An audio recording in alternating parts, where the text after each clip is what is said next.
This is my camera stand. This is my new memory palace. Beautiful.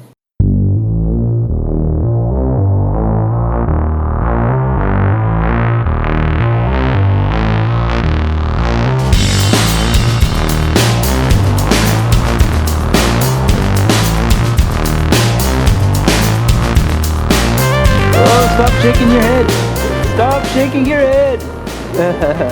This would be hard to make a memory palace out of, but it's possible if you just did the top and the middle and the bottom, and you didn't stop shaking your. Oh, you didn't shake your head. That was something else. So one of the things you can do when you're traveling to make memory palaces and just make your trip more memorable is to get a snapshot of things like this.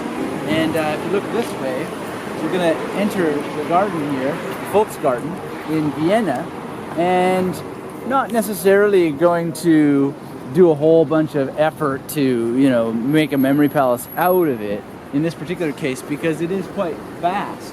But by having a photograph of this, and I've already taken a snapshot, I can zoom in, look at all the words, and if I find that, you know, some particular structure in here or maybe over here really makes for a nice memory palace, I can chart it out later. And when I'm in there, I of course always have the beautiful snakeskin notebook for making memory palaces. And while we're on the topic, just this morning we are in a restaurant, and I just made tiny little directions for myself for building out a memory palace later.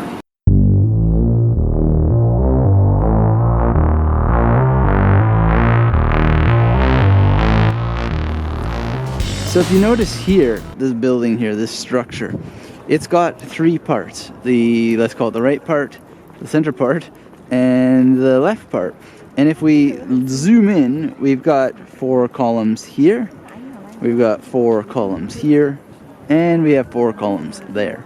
And each of those can become a station in a new memory palace. And it's pretty easy to remember that there was just 3 parts and 4 columns in each part, which gives us 12 stations. And this is just a beautiful contained memory palace. I'm so in love with it already, and can draw it out in the memory journal later, or just take a moment to sketch it out right now, and it can be used. So if there were 12 German vocabulary words, maybe specific to Vienna, they could be charted down, and it's beautiful. And you can take individual snapshots for use in a PowerPoint presentation later, or as you please, just use your mind alone. You don't even have to draw anything down, although that is recommended because it just makes it much more concrete and real, because you're getting your muscles involved that are connected to parts of your brain, and so forth. And the whole process is just, the more representation centers you can get involved, sight, sound, vision, smell, the atmosphere, feeling quite cold, pay attention to that. It all becomes part of what makes it memorable. And then, you know, you can actually use this memory palace to remember details of the structure itself. So you go and find out when it was created, maybe that part down in the statue back here you want to memorize details of. You could place those details on the statue itself, or transport them back over here, depending what it is you want to do. Now, it obviously makes much more sense to use that as what you're going to use as a memory palace to memorize details about it, but as you please, you know, it's flexible. You can do all kinds of things. The world is your memory palace.